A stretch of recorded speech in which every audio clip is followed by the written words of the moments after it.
Assalamualaikum warahmatullahi wabarakatuh. Perkenalkan, saya Septi Mira. Saya Sanda. Saya Chandra. Saya Jatia. Saya Kalista. Saya Ayuni. Kami dari kelompok 3 akan menjelaskan materi pada gangguan cairan dan nutrisi pada kasus overdosis, sepsis, dan MOD pada asuhan keperawatan kritis. Selamat menyaksikan. Definisi overdosis. Overdosis merupakan kondisi yang serius di mana seseorang mengkonsumsi suatu zat, baik berupa obat-obatan, alkohol, narkotika, racun, maupun suplemen. Beberapa faktor etiologi utama antara lain yang pertama, gangguan cairan dan nutrisi. Overdosis dapat menyebabkan gangguan cairan dan elektrolit yang serius. Lalu yang kedua ada gangguan sistem saraf pusat atau SSP. Overdosis dapat menyebabkan depresi SSP atau stimulasi berlebihan, tergantung jenis obatnya. Lalu yang ketiga ada diare diakibatkan kerusakan mukosa usus.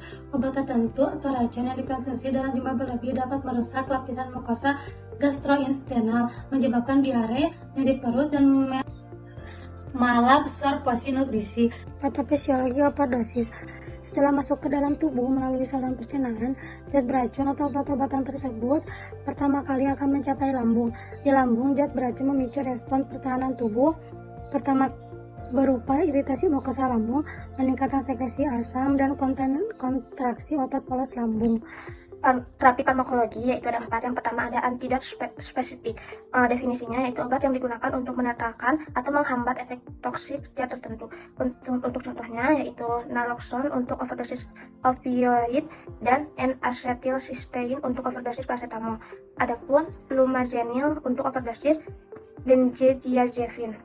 Untuk indikasinya pada pasien dengan tanda-tanda klinis overdosis spesifik. Lalu ada terapi dini untuk pencegahan kerusakan organ. Adapun kontraindikasi, yang pertama yaitu lumazenil tidak digunakan pada pasien yang memiliki risiko kejang. Yang kedua yaitu N-acetylcysteine tidak diberikan jika pasien mengalami alergi berat terhadap obat. Yang kedua yaitu ada resusitasi cairan. Pemberian cairan intravena untuk mendukung sirkulasi dan pencegahan shock akibat overdosis. Untuk indikasinya yaitu hipotensi atau tanda-tanda shock dan dehidrasi akibat muntah atau diare akibat toksin. Untuk indikasinya pada pasien dengan gagal jantung atau edema paru yang berat. Perlu hati-hati dalam pemberian cairan. Untuk yang ketiga yaitu ada diuretik, obat yang meningkatkan eliminasi urin untuk membantu ekresi zat toksik. Contohnya itu furosemid dan monitor.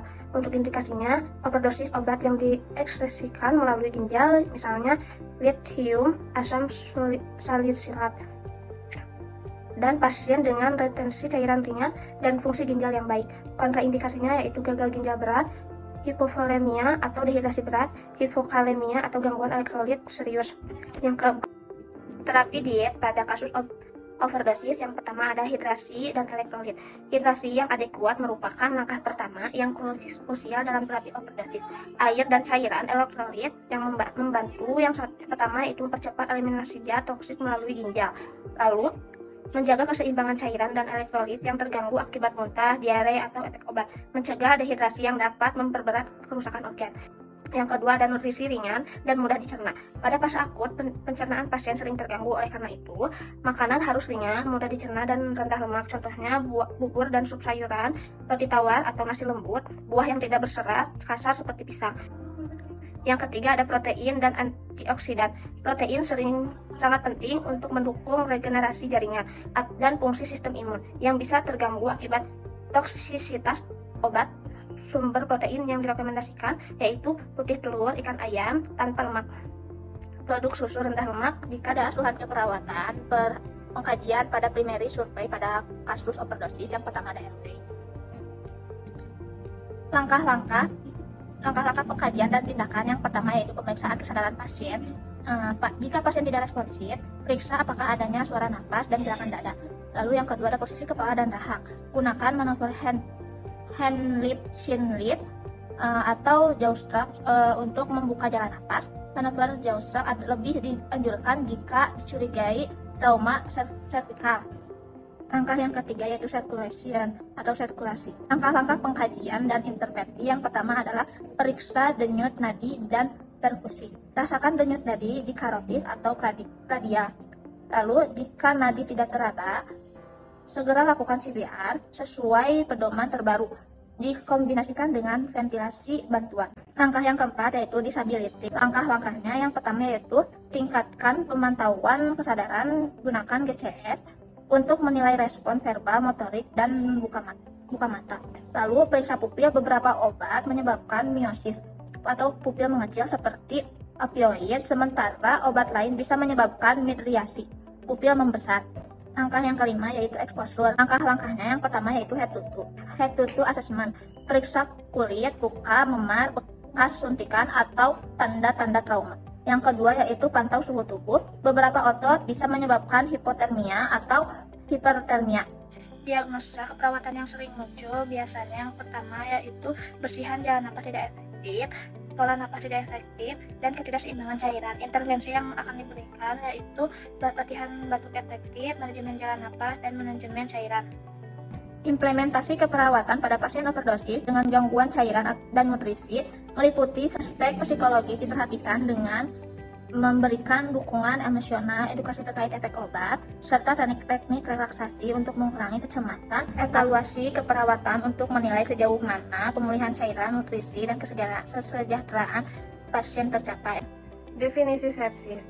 Sepsis itu adalah kondisi medis serius yang ditandai oleh disfungsi organ yang mengancam jiwa akibat respon tubuh yang tidak terkendali terhadap infeksi. Etiologi sepsis, mekanisme terjadi sepsis, melibatkan beberapa proses yang saling terkait dan kompleks secara garis besar. Proses ini dapat dijelaskan melalui tahap. Yang pertama yaitu respon inflamasi sistemik atau SIRS. Sepsis ini biasanya dimulai dari adanya infeksi yang memicu sistem imun tubuh untuk bereaksi secara berlebihan. Vasodilatasi sistematik yaitu sitokin inflamasi yang dilepaskan selama SIRS akan menyebabkan pelebaran pembuluh darah secara menyeluruh atau vasodilatasi.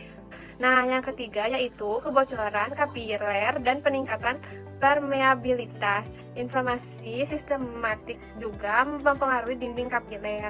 Nah, meningkatkan permeabilitasnya. Hal 4. Kehilangan cairan. Akibat vasodilatasi dan kebocoran kapiler, tubuh mengalami kehilangan cairan yang signifikan. Nah, selanjutnya ada patofisiologi sepsis. Nah, sepsis dimulai ketika tubuh merespon infeksi yang biasanya disebabkan oleh bakteri, virus, atau jamur. Patogen ini memasuki tubuh dan mengikat reseptor pada sel imun, seperti sel dendritik dan makrofag. Ketika sitokin dilepaskan secara berlebihan, terjadi peradangan sistemik yang tidak terkontrol. Sel-sel endotel dan jaringan tubuh mengalami aktivasi, menyebabkan pelepasan mediator inflamasi tambahan. Terapi farmakologi yang pertama ada antibiotik spektrum luas. Antibiotik spektrum luas digunakan untuk mengatasi infeksi bakteri sebelum hasil kultur spesifik tersedia. Obat ini bekerja melawan berbagai jenis bakteri seperti gram positif dan gram negatif yang mungkin menjadi penyebab sepsis. Yang kedua ada resusitasi cairan. Cairan intravena atau biasanya kristaloid seperti NaCl 0,9% atau Lager-Lagnat diberikan untuk mengatasi hipotensi dan meningkatkan perfungsi jaringan. Tujuannya adalah memulihkan volume intravaskuler yang hilang akibat vasodilatasi dan kebocoran kapiler. Yang ketiga ada vasopresor. Obat vasopresor seperti norepinephrine digunakan untuk meningkatkan tekanan darah dan mempertahankan perfungsi organ filter ketika resusitasi cairan tidak cukup. Vasopresor bekerja dengan vasokonstriksi dan meningkatkan resistensi vaskular. Lalu ada terapi diet sepsis. Yang pertama ada nutrisi enteral atau parental. Nutrisi enteral menjadi pilihan utama karena dapat mempertahankan integritas saluran pencernaan, mengurangi resiko infeksi, dan mendukung respon imun. Lalu ada protein tinggi. Diet harus mengandung protein tinggi untuk mencegah kehilangan massa otot, mendukung penyembuhan luka, dan memperbaiki fungsi imun. Lalu ada kalori yang disesuaikan. Kebutuhan kalori pasien sepsis bervariasi tergantung tingkat keparahan penyakit, berat badan, dan kondisi metabolik. Selanjutnya ada ASCAP atau pengkajian keperawatan. Yang pertama ada airway atau jalan napas. Langkah-langkah pengkajian dan tindakan. Yang pertama ada periksa kesadaran pasien. Pastikan pasien responsif terhadap tanda-tanda dyspnea atau kesulitan bernapas. Yang kedua ada posisi kepala dan rahang. Jika pasien menurun kesadaran, gunakan manuver head lift atau chin lift atau jaw thrust untuk membuka jalan napas. Yang kedua ada breathing atau pernapasan. Langkah-langkah pengkajian, look, listen, and feel, atau look, memperhatikan gerakan dada dan usaha napas. Listen, dengarkan suara napas, adanya ronghi, wheezing, atau trisdor. Yang ketiga ada feel, rasakan aliran udara di hidung atau di mulut. Yang ketiga ada circulation atau sirkulasi, langkah-langkah pengkajian dan intervensinya. Yang pertama ada periksa denyut nadi dan perkusi, rasakan denyut radial atau karotis, nilai sepilar atau refill, pantau tekanan darah, hipotensi, sering muncul akibat vasodilitasi dan kehilangan volume intravaskuler. Yang keempat ada disability neurologis atau status kesadaran. Langkah-langkah pengkajian yang pertama ada pantau kesadaran, gunakan GCS untuk menilai respon verbal, motorik, dan pembuka mata. Yang kedua ada periksa pupil, pantau reaksi pupil terhadap cahaya sebagai tanda pulsi otak. Yang kelima ada exposure atau paparan atau pemeriksaan hand to tooth. Yang pertama ada hand to tooth assessment, periksa kulit, luka, bekas infus, abses, ruam atau tanda-tanda infeksi lainnya. Yang kedua ada pantau suhu tubuh seperti demam atau hipotermia dapat menjadi tanda sepsis. Lalu ada diagnosa keperawatan yang sering muncul seperti yang pertama ada kebersihan jalan napas yang tidak efektif, termorgulasi tidak efektif, ketidakstabilan kadar gula darah. Lalu ada intervensi keperawatan yang pertama manajemen jalan napas, regulasi temperatur, lalu manajemen hipoglikemia. Lalu ada implementasi keperawatan pada pasien sepsis dengan gangguan cairan dan nutrisi mencakup serangkaian tindakan yang bertujuan untuk menstabilkan kondisi psikologis, mencegah disfungsi organ, memulihkan keseimbangan cairan dan elektrolit, serta mendukung pemenuhan kebutuhan nutrisi dan kesejahteraan pasien secara menyeluruh. Secara biologis, lalu ada evaluasi keperawatan. Evaluasi keperawatan dilakukan untuk menilai sejauh mana tujuan stabilitas psikologis, pemenuhan cairan dan nutrisi, serta kesejahteraan psikologis, sosial, dan spiritual pasien tercapai. Multiple Organ Dysfunction Syndrome (MODS) atau MOD adalah kondisi medis yang sering ditandai oleh disfungsi akut pada 2 atau lebih sistem organ tubuh. Etiologi MOD atau Multi Organ Dysfunction MOD sering berkembang sebagai komplikasi dari sepsis, di mana respon inflamasi sistemik yang berlebihan menyebabkan disfungsi berbagai organ.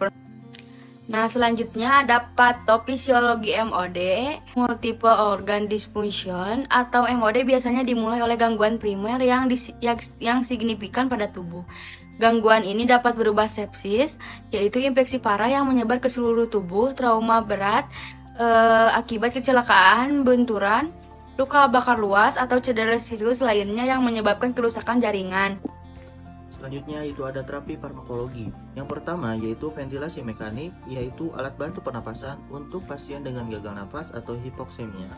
Nah, selanjutnya itu ada dialisis atau renal reabsorption therapy, yaitu prosedur pengganti fungsi ginjal pada gagal ginjal akut atau kronik, mengeluarkan racun dan kelebihan cairan. Nah, yang ketiga itu ada inotropik, yaitu obat yang meningkatkan kontraktilitas jantung untuk mendukung perfusi organ vital. Nah, yang keempat ada vasopresor, yaitu obat yang meningkatkan tekanan darah dengan vasokonstriksi untuk mempertahankan perfusi organ vital. Selanjutnya yaitu ada terapi diet MOD. Yang pertama yaitu mempertahankan keseimbangan cairan dan elektrolit. Tujuannya adalah mencegah dehidrasi maupun overload cairan. Yang kedua yaitu memenuhi kebutuhan energi dan protein. MOD meningkatkan metabolic rate akibat proses inflamasi sistemik sehingga kebutuhan kalori dan protein meningkat. Yang ketiga yaitu mendukung fungsi organ vital. Asupan nutrisi yang adekuat membantu regenerasi sel dan memperbaiki jaringan organ yang rusak. Yang keempat yaitu mencegah malnutrisi. Pasien MOD sering tidak dapat makan secara oral sehingga resiko malnutrisi tinggi, perlu strategi nutrisi yang khusus. Selanjutnya itu ada asuhan keperawatan pada kasus MOD. Pada pengkajian primer, yang pertama ada airway atau jalan napas. Langkahnya seperti periksa kesadaran pasien, terus posisikan kepala dan rahang. Jika kesadaran menurun, lakukan manuver heel tilt, chin lift atau jaw thrust untuk membuka jalan napas. Yang kedua yaitu ada breathing. Langkah-langkahnya seperti look, listen, and feel. Look, perhatikan gerakan dada. Listen, dengarkan suara napas seperti adanya rongki, wheezing atau stridor. Dan feel, rasakan aliran udara di hidung atau mulut. Selanjutnya yaitu ada circulation. Langkahnya seperti periksa denyut nadi dan perfusi perifer, pantau tekanan darah dan tanda dini shock. Nah, selanjutnya yaitu ada disability.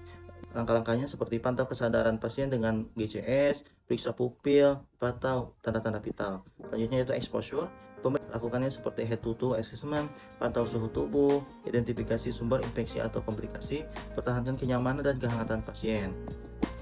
Pada diagnosa keperawatan yang muncul, yang pertama itu ada gangguan pertukaran gas, yang kedua bersihan jalan napas tidak efektif, yang ketiga itu hipervolemia. Untuk intervensi keperawatannya, yang pertama pemantauan respirasi, yang kedua manajemen jalan napas, yang ketiga manajemen hipervolemia. Implementasi keperawatan. Perawat memantau tanda vital, keseimbangan cairan dan elektrolit, serta memberikan cairan intravena, dukungan oksigen, obat sesuai indikasi, dan nutrisi enteral atau parenteral. Selanjutnya itu evaluasi keperawatan. Hasil yang diharapkan meliputi tanda vital stabil, keseimbangan cairan dan elektrolit tercapai, fungsi organ membaik, serta pasien mampu menerima nutrisi dengan baik. Terima kasih sudah menyaksikan. Assalamualaikum